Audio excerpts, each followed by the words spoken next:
Yo voy a empezar por lo siguiente. ¿Por qué se pudo dar esa visita al área de San Francisco, al área de la Bahía de San Francisco y a Seattle?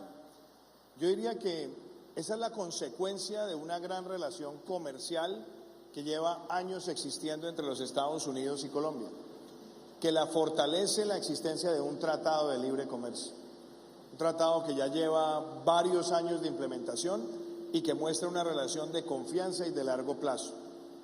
Entonces yo diría, esa es como la premisa, pero lo importante es que esa zona de los Estados Unidos, que se llama Silicon Valley o en español el Valle de Silicio, tiene un elemento trascendental de emprendimiento donde se vincula el sector privado, la academia y los jóvenes emprendedores. Fuimos con una misión de 40 emprendedores de Colombia. Se firmó un memorando de entendimiento con la gran aceleradora que tiene San Francisco que se llama 500 Startups. Y nos contaban ellos lo siguiente: hicieron una selección mundial de compañías para recibir financiamiento. Se presentaron 1.132 empresas de Colombia. Dentro de todo lo que seleccionaron y evaluaron en el mundo, escogieron 11 empresas colombianas. Y la apuesta de ellos es que esas empresas pueden llegar a tener valores por encima de 300, 500 y hasta 1.000 millones de dólares en los próximos 10 años. ¿Qué nos demuestra eso? Que ven a Colombia como un lugar de emprendedores, de emprendimiento tecnológico. Y ayuda muchísimo la combinación de dos herramientas. Una, que Colombia tiene hoy en Medellín, gracias a la gestión de nuestro gobierno y la del alcalde Federico Gutiérrez, el primer centro para la cuarta revolución industrial con el Foro Económico Mundial en un país hispanoparlante, orientado a Internet de las Cosas, inteligencia artificial y blockchain. 3 áreas que son muy atractivas. Y lo otro es ver a los gigantes de la tecnología, las grandes empresas, queriendo trabajar en Colombia. Amazon lanzó los web services en Bogotá, 700 empleados, doctora María Claudia, en este primer trimestre del año, y van para 2.000 empleados al año 2021. Eso muestra que Colombia no para, que Colombia es atractiva para la inversión. Colombia no se frena, Colombia tiene vocación de ser un centro tecnológico regional. Segundo, vimos a Amazon decirle a Colombia que quiere también ver nuestro país como un lugar para la producción de contenidos. El hecho de tener una legislación en favor de los contenidos digitales le hace ver a Colombia como el lugar donde Amazon Prime también quiere estar. Microsoft va a anunciar, o lo anunció en la visita, pero anunciará el monto de la inversión en las próximas 2 semanas para un nuevo centro de web services en Colombia. Y vimos a Google queriendo trabajar con los operadores telefónicos de Colombia con servicios de accesibilidad en lugares de baja densidad poblacional. Vimos a Cisco queriendo expandir toda la plataforma de capacitación virtual y con seguridad. Y vimos también a Apple diciéndole a Colombia que quieren ver al país participar en las cadenas de valor. Entonces, para resumir todo esto, Claudia, el mensaje es: Colombia es un país que está siendo atractivo para la inversión y lo fortalece un elemento. Este año nuestra economía va a crecer por encima del 3,4 o del 3,5, cuando el promedio regional va a ser del 1%. Entonces, Colombia se ve como un lugar para el emprendimiento, para la tecnología y para la cuarta revolución industrial. Eso en cuanto al sector de la tecnología parece muy claro, las oportunidades de intercambio comercial y de desarrollo, pero hay otros sectores como el sector metalúrgico, por ejemplo, afectado por los aranceles a la industria del acero, donde hay desafíos en ese intercambio comercial entre Estados Unidos y las economías de América Latina, pero específicamente Colombia. ¿Cómo enfrentarlos? Bueno, yo diría que hay 2 cosas que son muy distintas de cómo Colombia ha fortalecido la relación con los Estados Unidos. Las exportaciones no minero-energéticas están creciendo a una velocidad que es muchísimo más acelerada que la de otros países de la región, que tienen también tratados recientes con los Estados Unidos. Eso muestra, por ejemplo, que Colombia ha diversificado su oferta exportable y que se está insertando en cadenas de valor. Eso por lo menos en lo que podemos decir nosotros. También vemos oportunidades en el sector agroindustrial. Aquí está nuestro buen amigo el embajador Kevin Whitaker, y con él hemos venido hablando de diplomacia sanitaria. Él fue uno de los artífices para que llegara el aguacate Hass a los Estados Unidos. Y en muy pocos meses esperamos ya estar enviando el primer contingente de pimentón verde, embajador. Eso nos muestra que cuando nosotros tenemos diplomacia sanitaria para estar en los mismos estándares que solicita el USDA, para nuestros países es un gana-gana.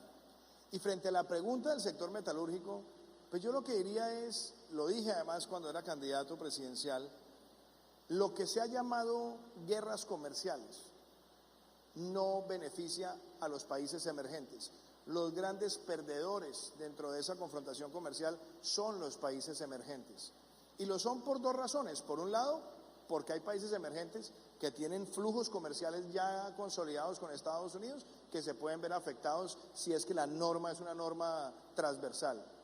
Y por el otro lado, no podemos negar que China también representa quizás el mayor mercado para las materias primas.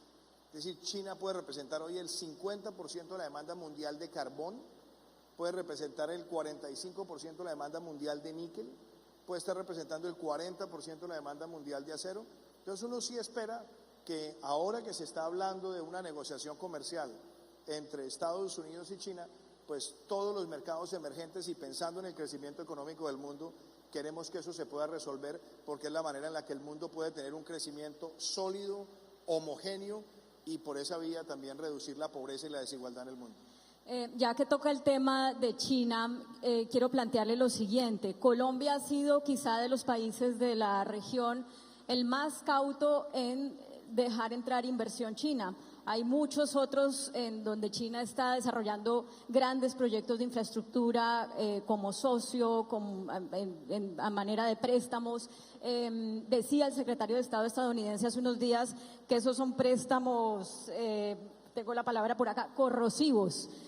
Y Colombia ha sido, tal vez, no sé si oyendo a Estados Unidos, cauto en la llegada de esa inversión. Pero hay otros países que son similares a Colombia, como Chile, que ha permitido la llegada de esa inversión.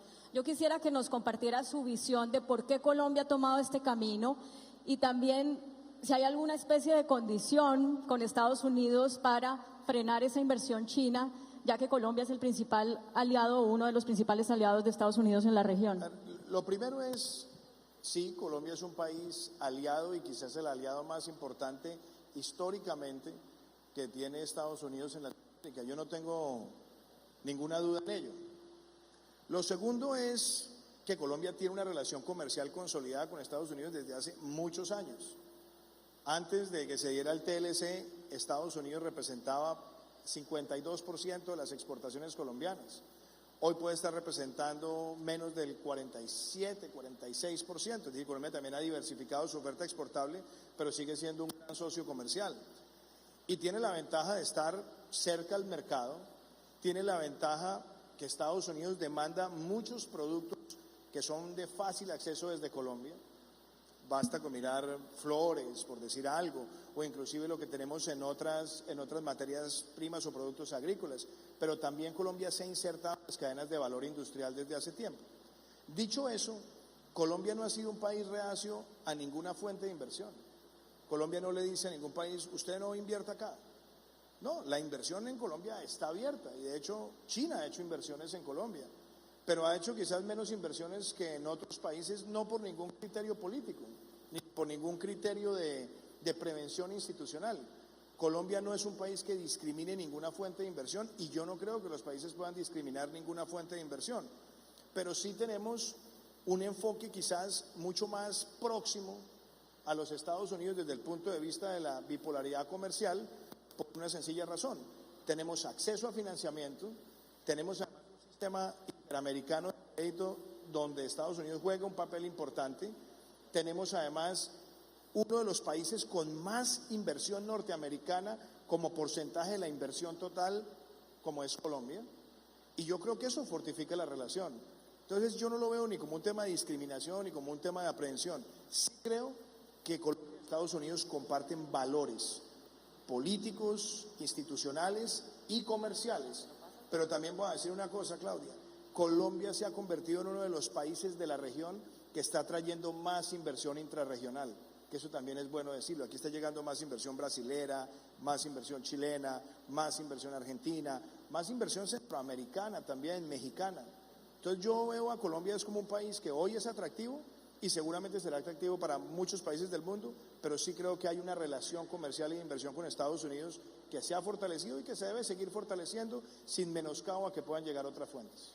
¿Cuál sería el mensaje a dar al gobierno estadounidense de parte de un presidente que ha asumido el liderazgo de la región, al menos en el tema de Venezuela, del que vamos a hablar en un rato, ante eso que es innegable, que es esa enorme llegada de inversión china? Se lo planteo también en términos de una conferencia en la que yo estaba participando ayer en Miami, una conferencia hemisférica de seguridad. Es evidente la preocupación de Estados Unidos, de muchos de sus voceros, de sus actores de gobierno y de gobiernos anteriores por esa proximidad de China en el continente. ¿Cuál sería el mensaje de un presidente que tiene un liderazgo en la región al gobierno de Estados Unidos en ese sentido? Lo primero es que la relación comercial de China y Latinoamérica no empezó ni hace un año, ni hace 2, ni hace 3, ni hace 5. China viene acelerando la inversión en América Latina desde hace más de 10 años. A comienzos de los años 2000, cuando empezó ese hipercrecimiento chino de 2 dígitos casi por 10 o 15 años, ellos se identificaron lugares donde querían fortalecer las relaciones comerciales. Brasil se convirtió en un socio muy importante. De hecho, China puede representar hoy, si no el primero, está entre los 3 primeros socios comerciales del Brasil. En el caso de Argentina puede ser lo mismo, puede estar en el top 3 y además es un gran comprador de productos agroindustriales. En el caso de Uruguay, en el caso de Chile, que había sido un inversionista desde hace mucho tiempo en el sector minero, y en el caso de Perú, también es la consolidación de esa relación. Quizás el único país de todos esos que acabo de mencionar que ha recibido inversión china y ha visto también cómo el mercado chino se abre, pero que ha mantenido todavía una mayor concentración en su principal socio comercial en el hemisferio, en los Estados Unidos, es Colombia. Y a mí me parece que eso está bien. Ahora, yo creo que la inversión china es una inversión que está compitiendo en muchísimos sectores y no necesariamente se adapta fácil a las normas regulatorias. Ellos también escogen muy bien los países donde quieren estar y normalmente les gustan países con unas normas y unas regulaciones un poco más laxas en temas relacionados con responsabilidades sociales y ambientales. En el caso de Colombia, Colombia ha tenido unos estándares que de pronto alejan esa inversión en sectores que son sensibles, pero vemos también que llega inversión de Estados Unidos y Canadá porque valoran justamente que tengamos muy buenos estándares en materia social y ambiental, y yo creo que eso también diferencia a nuestro país. Pero el mensaje es, Colombia no puede tomar partido en función de los conflictos comerciales, porque entre otras cosas Estados Unidos y China son socios comerciales importantes, que están pasando por una situación tensionante, sí, pero China es el mayor tenedor mundial de bonos del Tesoro de los Estados Unidos. Y China se está convirtiendo en ese principal socio comercial de los Estados Unidos desde hace muchos años.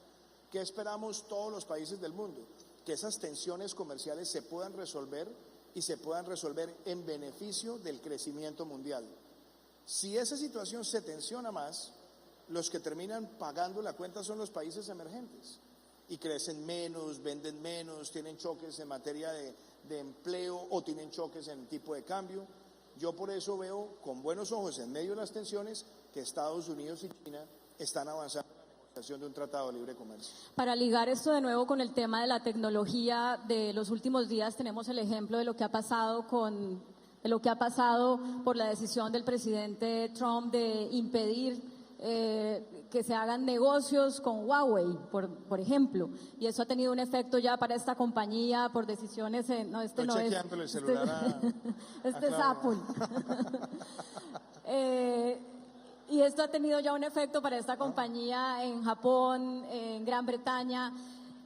En ese orden de ideas y en lo que usted estaba diciendo, ¿cómo todos estos hombres y mujeres empresarias que hay aquí se pueden preparar para impacto de decisiones como esas mientras vemos a ver si se calma la guerra comercial? Yo pienso que esa es una discusión un poco más compleja dentro de las tensiones comerciales. Yo no veo esa tensión puramente en el plano comercial. Yo creo que esa tensión, si uno ve lo que ha ocurrido en los últimos 6 o 7 meses, tiene que ver con información, seguridad de la información, garantías sobre la seguridad de la información, y no es solamente una preocupación de los Estados Unidos, es una preocupación que también la han manifestado, por ejemplo, el Japón, y la ha manifestado Canadá. Entonces, estamos en un momento donde quien consolida mercados de plataformas digitales, quien captura información, quien maneja información, pues desde luego que va a estar siempre en el acecho de los reguladores. Y si hay fallas o si hay demasiada discrecionalidad o si no hay muchas garantías, eso siempre va a llevar a que existan tensiones. Entonces yo no estoy viendo la situación de Huawei con el gobierno de los Estados Unidos como parte de una tensión comercial que se puede resolver a través de un tratado. Yo creo que tiene que ver mucho más es con la seguridad de los datos, el manejo de los datos, el procesamiento de los datos y de quién son los datos. Y yo creo que esa va a ser una confrontación que deberá resolverse. Hoy es entre el gobierno de los Estados Unidos y Huawei, mañana puede ser entre otros países y proveedores de servicios de Internet, de plataformas TOT o inclusive de plataformas de redes sociales. Y yo lo que espero es que este tipo de discusiones puedan ser abordadas ojalá en el ámbito multilateral. Yo espero, por ejemplo, que la OCDE, que APEC pueda buscar sistemas de regulación donde tengamos la plena certeza que si utilizamos un proveedor X, un proveedor Y, un aparato X, un aparato Y, tengamos la plena garantía de la seguridad en la información, que es la gran controversia de la cuarta revolución industrial. Bueno, eso en cuanto al caso específico de Huawei, pero para insistir en la pregunta de todos los otros efectos que pueda tener la guerra comercial mientras esta ojalá se calme, ¿cuál es el mensaje para quienes hacen empresa en América Latina y están expuestos a esos coletazos? Pues yo diría que América Latina debería ser el menos angustiado, porque la gran mayoría de países de la región tienen ya tratados de libre comercio con los Estados Unidos. Nosotros vemos Centroamérica en su gran mayoría está bajo un tratado, tenemos República Dominicana, Colombia tiene tratado, Chile tiene tratado, Perú tiene tratado, Brasil no tiene un tratado de libre comercio, pero tienen una relación comercial que se ha manejado con relativa agilidad. Entonces, yo creo que los países que tienen tratados son los que menos deberían angustiarse. No obstante, hemos visto casos donde, por supuesto, las medidas de acero golpean. Y golpean porque tienen una transversalidad. En el caso de Argentina, por ejemplo, Argentina pidió una dispensa y esa dispensa se le otorgó. Como presidente electo de Colombia, planteé esa situación al gobierno de los Estados Unidos y hoy lo seguimos haciendo. Y yo espero que esa dispensa se pueda otorgar porque Colombia tiene una participación muy pequeña en ese mercado en los Estados Unidos, pero la decisión, al ser transversal, sí nos puede generar impacto a nosotros en regiones que tienen una alta productividad de esos metales. Son temas que se pueden manejar, creo yo, y arbitrar en el plano bilateral, sobre todo bajo la premisa de tener un tratado. Eso sobre el caso puntual del sector metalúrgico. Pero lo que hay que evitar es que haya medidas producto de tensiones comerciales cuya transversalidad afecte muchísimo los mercados de América Latina. Me preocupa, por ejemplo, si eso llegase a escalar el plano agrícola, porque si escala en el plano agrícola, pues sí tiene efectos no solamente económicos y de exportación, sino también repercuten en las regiones de nuestros países donde tenemos población saliendo de la pobreza, viviendo de esos productos. Pero yo creo que ese tipo de situaciones hoy las podemos arbitrar, como digo, bilateralmente, y soy optimista. En medio de las tensiones, a veces cuando el cable está más tensionado, es cuando surgen las oportunidades para que se llegue a una solución que le sirva a todo el mundo. Yo creo que ese tratado entre Estados Unidos y China es necesario. Es necesario para que entre los dos países se determinen estándares, para que se determine regulación, para que se determinen medidas de acceso, para que se midan políticas relacionadas con la mitigación y adaptación al cambio climático en el sector industrial, etcétera, etcétera. Yo creo que si se mantienen esas tensiones, el mundo entero pierde. Si hay una solución de un tratado de libre comercio entre los dos países, creo que para el mundo es la oportunidad de crecer sosteniblemente en los próximos años.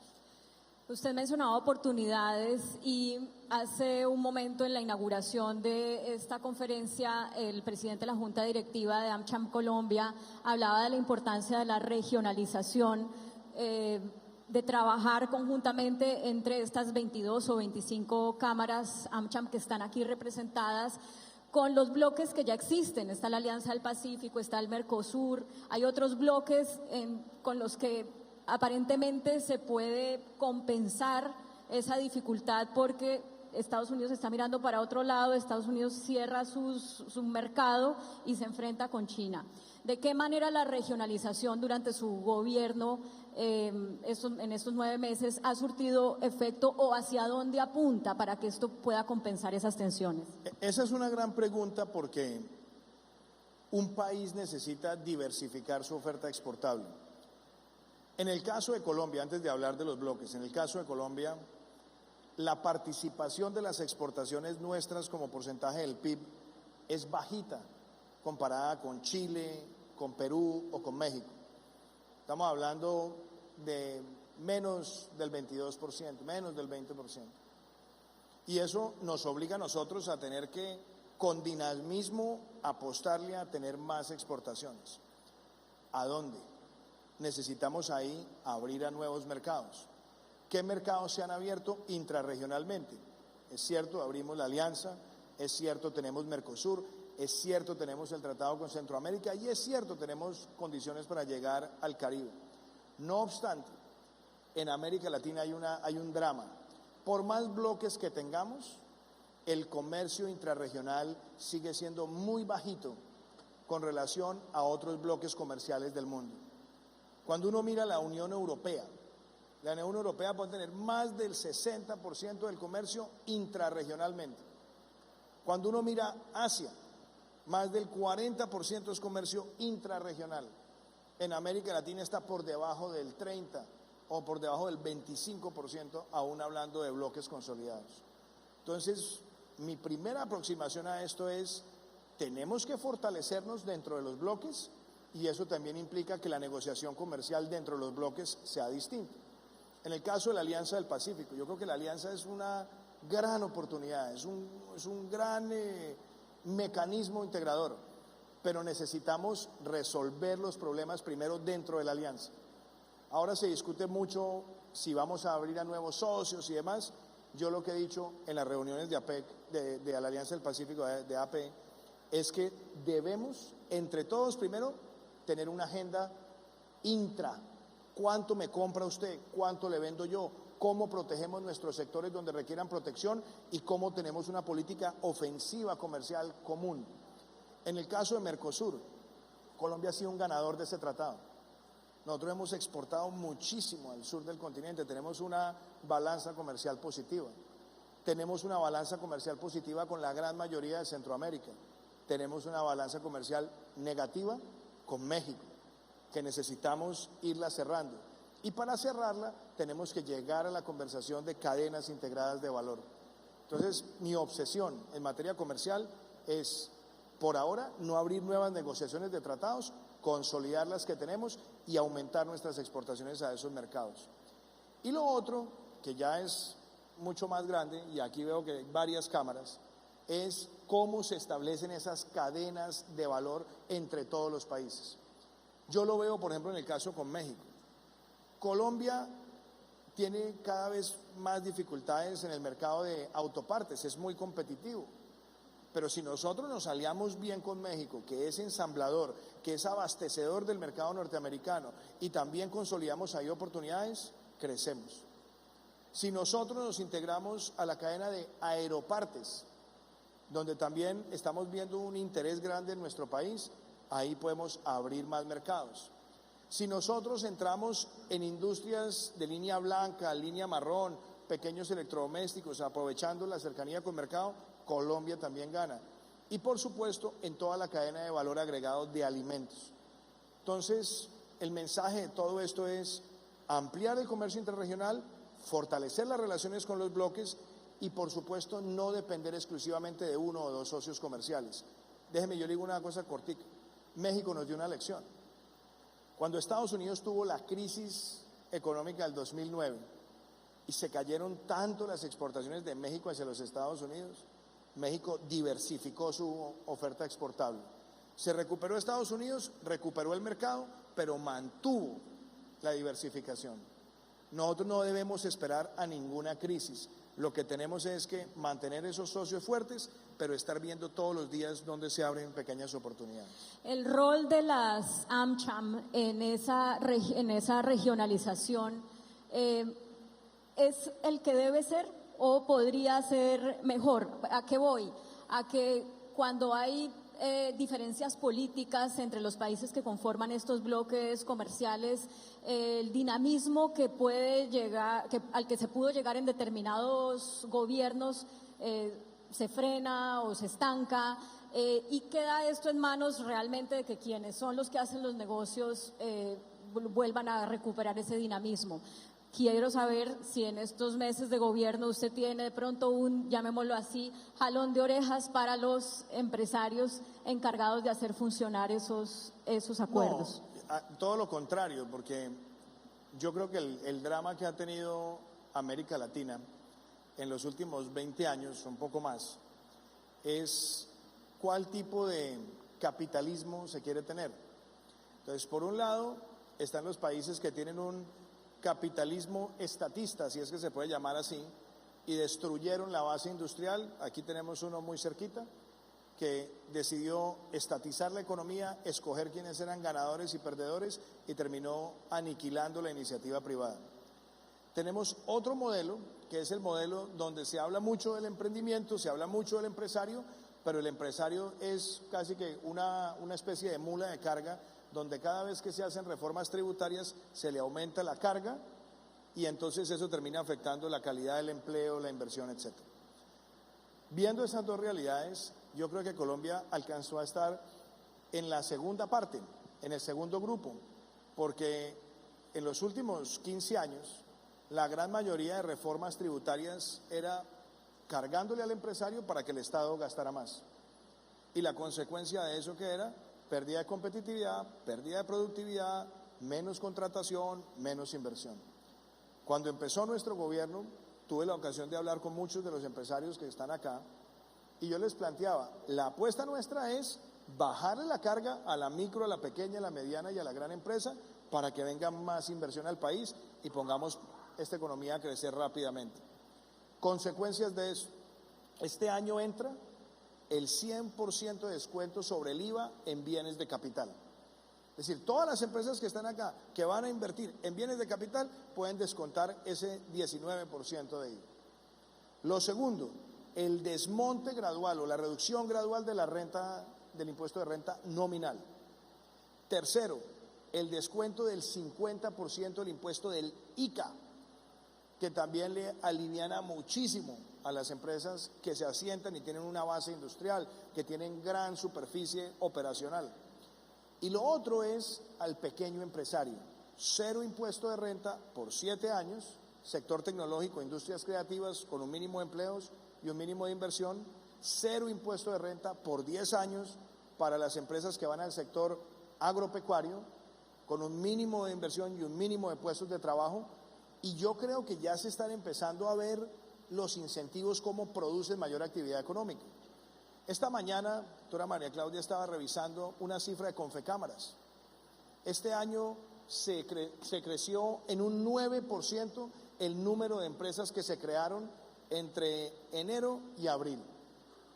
¿Y saben qué me llamó la atención? 42% de esas nuevas empresas, sector creativo, sector tecnológico.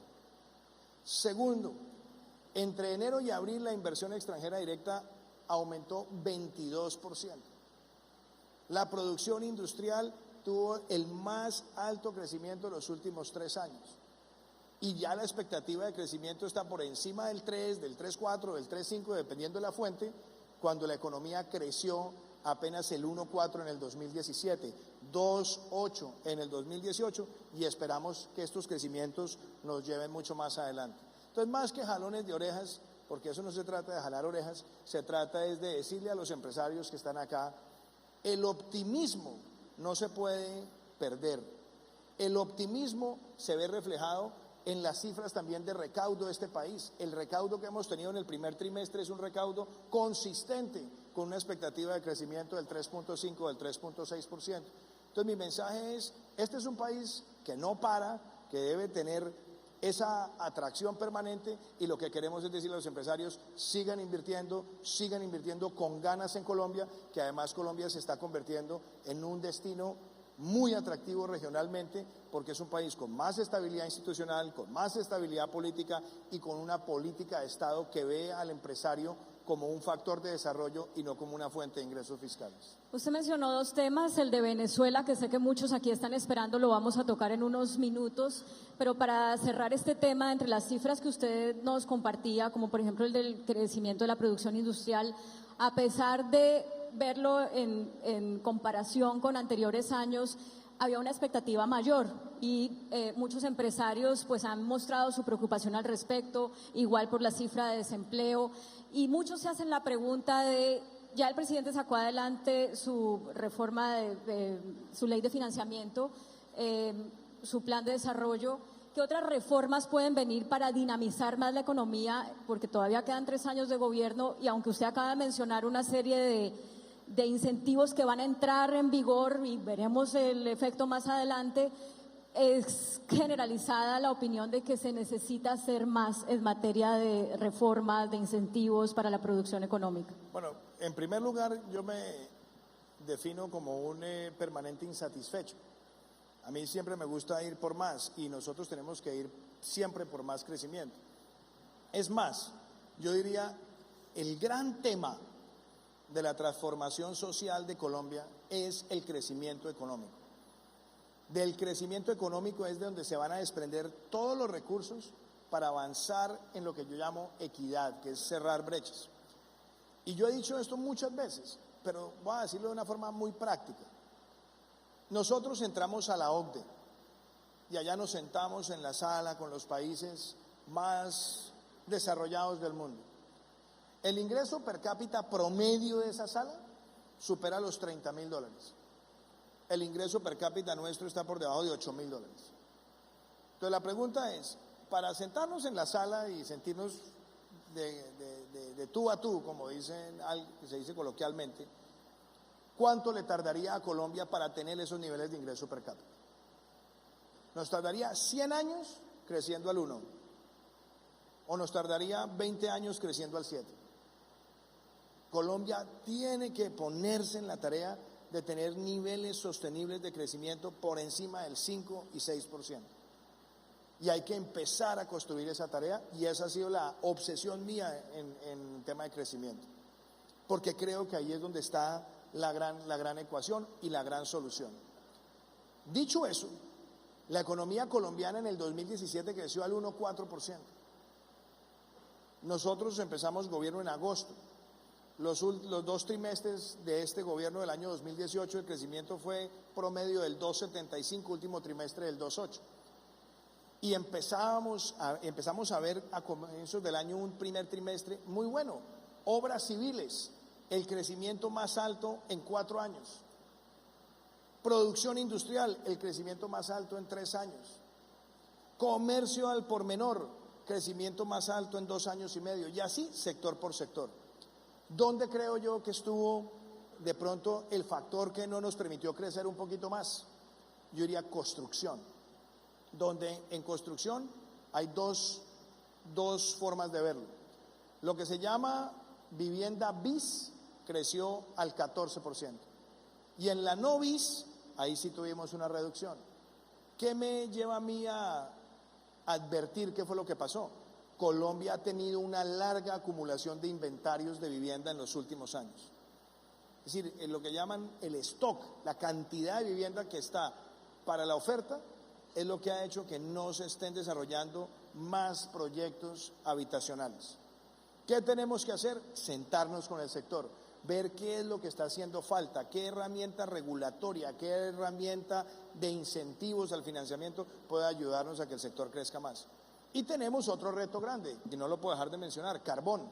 Aquí deben estar nuestros amigos también de las empresas norteamericanas que están en el sector. Carbón no ha tenido el desempeño de otros años y va a tener un desempeño siempre cada vez lleno de desafíos, porque como el mundo está avanzando hacia economías menos carbonizadas, entonces se tendrán que identificar nuevos mercados. Y eso también nos lleva a nosotros a tener que ser ingeniosos en cómo afrontar este tipo de situaciones. Y el mensaje que yo veo para el resto del año, tú decías plan de desarrollo, ley de financiamiento. Muchos de los incentivos se empiezan a ver reflejados ya y se van a consolidar a lo largo del año. Pero en el plan de desarrollo, por ejemplo, hay unas herramientas que son vitales. Una, por ejemplo, en el sector de las industrias creativas. Colombia tiene una ley del cine del 2003, otra del 2013, las dos muy buenas. Y la preocupación del sector creativo, viendo la demanda de OTTs, decía, ¿por qué no llevarle los mismos beneficios al resto del sector audiovisual? Eso se logró con el plan de desarrollo y estoy seguro que esto va a acelerar la producción de series en nuestro país. Otra, lo relacionado con el régimen franco. Esta comunidad de empresarios también ha crecido gracias a los regímenes francos en sus países y en Colombia. Y yo creo que nosotros dimos un mensaje claro, régimen franco sí, y queremos un régimen franco orientado a nuevos sectores y que esos nuevos sectores tengan la posibilidad de llegar a mercados. La producción de zonas francas en el país viene creciendo aceleradamente y este año vamos a tener una cifra récord. Otro sector, turismo. Las medidas que tiene el plan de desarrollo para la promoción del turismo van acorde con un país que cerró el año 2018 con más de 4.267.000 visitantes no residentes, la mejor tasa de ocupación en 14 años. Entonces, es un plan que está mirando las necesidades puntuales de distintos sectores para crecer. Y ojo, uno que es muy importante, tecnología. Este año vamos a tener la subasta de 700 megahercios para la telefonía celular en nuestro país. Esto va a acelerar la inversión y nos va a poner en la ruta del 5G en menos de 6 o 7 años, pero con un ritmo de inversión que puede superar los 1.000 o 2.000 millones de dólares. Y vemos también en el plan de desarrollo dos temas que van a tener un gran impacto regional acá en esta región maravillosa. Uno, la solución de Electricaribe. Doctor Eduardo, gobernador querido, ahí usted sabe que por años estábamos tratando de buscar una solución, la hemos encontrado de consenso y esto va a traer inversión, diversificación de mercados. Y uno que no puedo dejar de mencionar, o dos que también van a ocurrir acá. Por un lado, los proyectos costa afuera en materia de hidrocarburos. La producción petrolera de Colombia creció más del 5% en este primer trimestre del año, doctora María Claudia, un lugar donde hay una gran inversión norteamericana. Y lo otro, las energías renovables no convencionales. Cuando empezó el gobierno, teníamos 50 megas instaladas.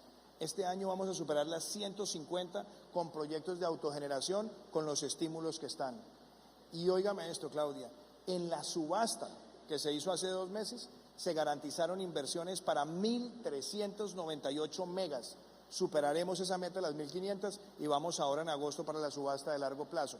Ese es otro sector donde va a llegar mucha inversión norteamericana y que nos tiene que ayudar a empujar este crecimiento. Pero en reformas puntuales ya las que tenía que hacer las hizo. Le digo 3 que espero hacer. La reforma pensional es fundamental para el país y nosotros hemos dicho como gobierno que la presentaremos o al final del año o a comienzos del año entrante, después de un gran proceso de concertación. ¿Cuál es la base de esa reforma? La base es no aumentar la edad. Yo siempre lo dije, el problema no está en aumentar la edad, el problema no está en golpear el sistema de cotizaciones, la solución está primero en cobertura, y la cobertura va ligada también de un mejor entorno empresarial, porque podemos hacer una gran reforma, pero si no estamos formalizando el empleo, no vamos a poderle dar fin a esa descompensación que existe en un país de 22 millones de personas ocupadas, donde solamente cotizan 8 millones. Y lo otro es el sistema de subsidios, donde por supuesto se tendrán que hacer los cortes para que nadie se vea afectado, pero sí decir con claridad que la mayor cantidad de subsidios se están quedando en la población más rica y se necesita también que haya mucha más equidad para que los subsidios vayan a quienes verdaderamente lo necesitan. Ese tipo de reforma, que yo no la llamo reforma pensional, sino la veo es más como una reforma para la calidad de vida en la vejez, es fundamental para el gobierno. Y yo diría que hay dos adicionales, que no necesariamente necesitan leyes, necesitan es una combinación de medidas administrativas y tienen que ver con facilitar el comercio internacional. Cómo tenemos mejor información aduanera, cómo tenemos mejor información y prácticas arancelarias, cómo tenemos mejores cadenas logísticas con una ventanilla única de comercio que realmente funcione y un programa de gobierno que lanzamos que es muy importante para todos los empresarios, que es Estado Simple, Colombia Ágil. 600 trámites intervenidos, 211 eliminados. Tenemos digitalización y simplificación y eso le quita al empresario no solamente peregrinaje burocrático, sino focos de corrupción que le encarecen la operación en nuestro país. Presidente, ligo el tema de las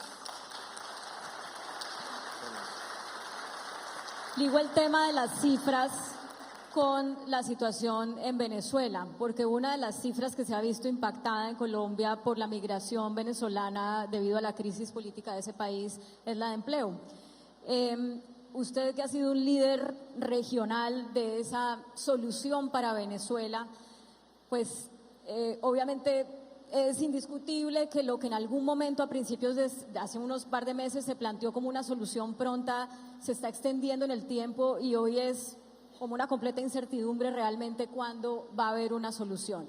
Mientras tanto, siguen llegando migrantes a Colombia principalmente, con las afectaciones que ya dije, pero también a otros países de la región. ¿Cuáles son esas medidas de choque que se pueden implementar en el corto, mediano y largo plazo mientras la situación en Venezuela se resuelve un día? Bueno, antes de contestarle eso, lo amarro con una parte de la pregunta anterior. Porque usted me decía, bueno, es que había unas expectativas de unas cifras y estuvimos un poco por debajo, el tema de empleo. Pensemos en lo siguiente, ¿cuánto va a crecer la economía del Brasil este año según las proyecciones? Menos del 1,5. ¿Cuánto va a crecer la economía de Chile? ¿Cuánto va a crecer la economía de México? México de pronto con la justa llega al 1,5. Colombia va a crecer por encima del 3. Y usted dirá, sí, es una muy buena cifra, pero es una muy buena cifra reconociendo adversidades, porque no es lo mismo crecer al 3 en condiciones normales que crecer al 3 con 1.5 millones de migrantes en las calles viendo a ver cómo se van a ubicar. Eso lo que muestra es la resiliencia y la fortaleza que tiene la economía colombiana. Y yo veo, por ejemplo, claro que nos impactan las cifras de empleo. ¿Cómo no nos va a impactar en las cifras de empleo que tengamos 1.5 millones de migrantes en el país? Claro que impactan. Ahora, si uno ve el impacto comparado con otros países que han tenido choques migratorios proporcionalmente similares, como el caso de Alemania cuando le llegaron 1.5 millones de refugiados sirios en 5 años, claro que a ellos también les impactó. Pero lo que muestra también la solidez de Colombia es que el impacto hubiera podido ser muchísimo peor. Y hasta ahora lo que nos ha cobrado es un punto de empleo, que lo hemos venido arrastrando por unos meses. Yo espero que en la medida que todas estas medidas e incentivos empiecen a cobrar valor, vayamos mejorando también las condiciones del mercado laboral. Y dicho eso, Claudia, yo lo decía el otro día en una conversación, que cuando uno ve una carrera entre Usain Bolt y Oscar Pistorius, ¿quién está haciendo el mayor esfuerzo? Usain Bolt es el mejor corredor de 100 metros del mundo. Oscar Pistorius, aparte de velocidad, está enfrentando unas dificultades estructurales y esos choques migratorios se convierten en dificultades grandes y las venimos sorteando, yo creo que ejemplarmente. Y voy a decirlo por lo siguiente, porque Colombia, en medio de las dificultades, en medio de tener un ingreso per cápita inferior al de los países desarrollados, le ha mostrado al mundo que cuando hay una crisis humanitaria se puede tener una política migratoria fraterna, ordenada, donde se le reconoce al hermano el hecho de venir en busca de ayuda y no el rechazo a que el hermano pueda cruzar esa frontera. Y yo diría que eso, de la mano con la política que lanzamos laboral, que se llama RUTEC, la ruta de trabajadores extranjeros en Colombia, es un ejemplo para que no esclavicen a esas personas que están buscando ejemplo en condiciones de necesidad y se trate de homogeneizar las normas en el mercado laboral para que no se castigue al empleado colombiano. Eso también me parece a mí que es importante y destacable. Pero yo voy a hablarle del corazón sobre Venezuela. Porque muchas personas dicen, ay, pero es que esa es la apuesta de Duque. ¿La apuesta de Duque? Esto es lo que tiene que ser la reflexión de un país entero. Porque lo que tenemos en Venezuela es una crisis de proporciones dantescas, que durante muchos años se miró para el otro lado para no exacerbar las relaciones con un dictador que acababa a su pueblo. Y hoy yo siento que esta no es una apuesta, es un deber de toda América Latina, no preguntarse cuándo va a caer la dictadura, sino qué vamos a hacer todos para que caiga la dictadura y Venezuela recupere su libertad.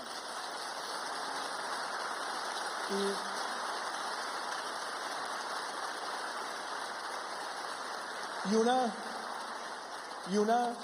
una observación muy importante. Yo lo viví en mi familia. Un tío, abuelo, que en paz descanse, viajó a Venezuela en los años 60 o 70 del siglo XX. Hizo su vida en Venezuela. Regresó después a Colombia ya viejo y murió en Colombia. Pero siempre le escuchaba la fraternidad con la que lo recibieron. Hoy nosotros estamos también haciendo lo propio. Pero yo tengo una certeza. La transición en Venezuela hacia la democracia, hacia la reconstrucción industrial, va a ser otro de los grandes motores de crecimiento y de crecimiento por parte de los dos países. Yo veo a Colombia participando en la cadena de alimentos, en la cadena energética, en la construcción de vías, en el sistema financiero, en todo. Y eso lo que va a terminar es fortaleciendo una relación por años. Ojalá pudiéramos nosotros decir cuándo va a ocurrir eso. Pero yo he sido claro, por primera vez en 20 años estoy viendo luz al final del túnel de un pueblo que se está sacudiendo de la dictadura, que persevera, que golpea, que reclama. Y yo espero que esa situación se pueda dar pronto. Una vez eso ocurra, América Latina va a ver en Venezuela el gran lugar para reconstruir una infraestructura importantísima que tenía una de las economías más grandes de la región. Y cierro con esto. Esas oportunidades que se están labrando hoy no las alcanzamos a dimensionar. Pero todo colombiano que ha recibido a un hermano venezolano acá, como compañero de trabajo, como vecino, en el colegio de las hijas, en las calles, donde sea, va a construir una relación que prácticamente va a llevar a que el comercio bilateral que surge de la relación interpersonal en cualquier lugar del planeta se convierta en el gran motor para que esta economía pueda crecer por encima del 5 o 6% en los próximos años.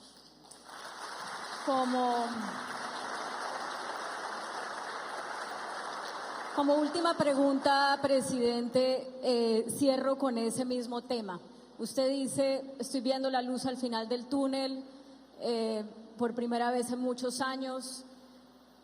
Hace unos meses usted decía, son horas, en fin, y claro, mucha gente se le cree, pues porque usted es el presidente.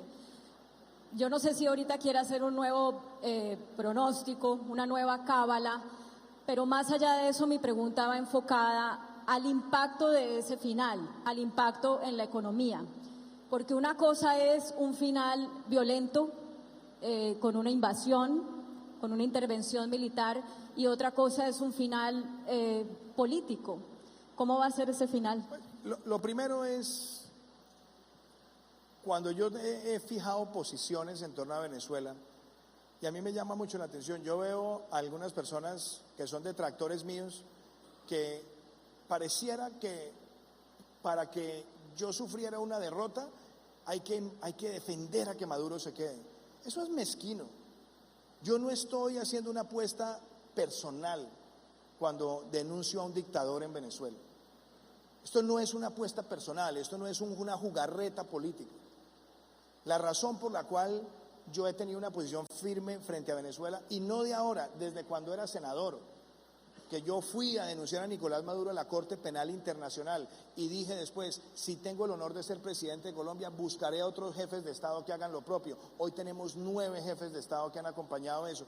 Y lo hice con el ejemplo que no me canso de repetir. Si uno está viviendo en un apartamento y el vecino del lado todas las noches golpea a la esposa y a los hijos y uno oye los gritos pared por pared, ¿cuál es la obligación? Levantarse al otro día y ser amable y pretender que no pasa nada y ser galante con el vecino y montarse en el ascensor y casi que tenerle la puerta para no entrar en una confrontación, o denunciar un atropello, una ilegalidad, una felonía. Eso es una decisión que es de principios. Y como presidente de Colombia la haré con Venezuela y con cualquier país que sea vecino que esté en esa situación, porque el mundo no puede ser tolerante con esos atropellos y con esas dictaduras. Eso no es una apuesta política, es una decisión de sentido común y de principios democráticos, y si los defendemos los tenemos que ejercer. Esta es la razón por la cual yo he emprendido esa batalla, por llamarla así, con otros países, propiciando que un cerco diplomático, que al comienzo nadie creía en el cerco diplomático. Hoy hay más de 60 países que reconocen, o casi 60 países que reconocen al presidente Guaidó y a la Asamblea. ¿Eso qué demuestra? Que por primera vez, quizás en la historia reciente del continente, un cerco diplomático ha llevado a que un régimen esté prácticamente en las cuerdas, buscando una salida bajo la presión de la comunidad internacional. Entonces, todos queremos que pase mañana, y si pudiera pasar hoy mismo, que pase hoy mismo. El punto no es coger el reloj y mirar a ver si Duque tiene la razón o no tiene la razón, de si son horas, si son días, si son meses, sino, creo yo, la articulación de todos los países del mundo. Si es que en algo defendemos la vida, la democracia, los valores, cuando los están destruyendo, la conversación no es cómo vamos a observar lo que pasa en Venezuela, sino cómo vamos a obrar para que Venezuela salga de esa tragedia.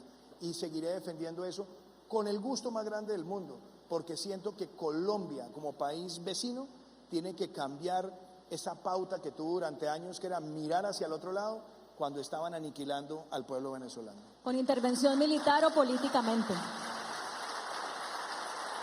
Esa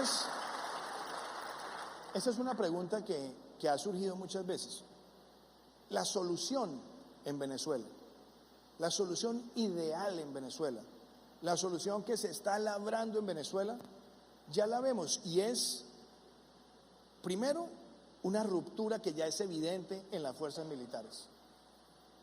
Las fuerzas militares en Venezuela están fracturadas y vemos a un amplio sector cada vez acercándose más a la Asamblea Nacional y al presidente Guaidó. El reto que tiene el mundo es acompañar ese proceso y a que sea la ciudadanía, con esa presión, la que logre la salida del dictador. Pensar que un país sale de esa tragedia por la violencia, a mí me parece que no tiene sentido.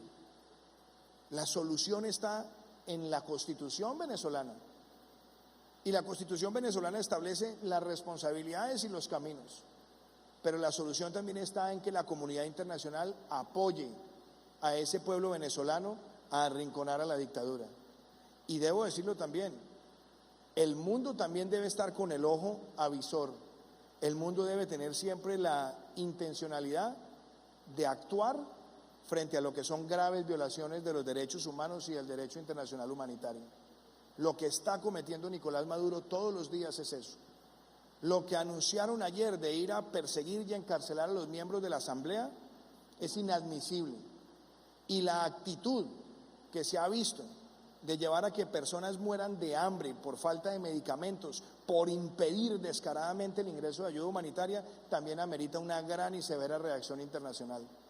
Yo espero que todo esto que se ha logrado en el cerco diplomático y la sintonía del mundo frente a la realidad del pueblo venezolano y la denuncia que hoy tenemos 9 jefes de Estado con Nicolás Maduro en la Corte Penal Internacional lleve a que Venezuela encuentre su solución institucional propia, pero también que los responsables de esos crímenes paguen lo que deben pagar ante la justicia internacional. Presidente, muchas gracias. Gracias, Claudia. Un aplauso.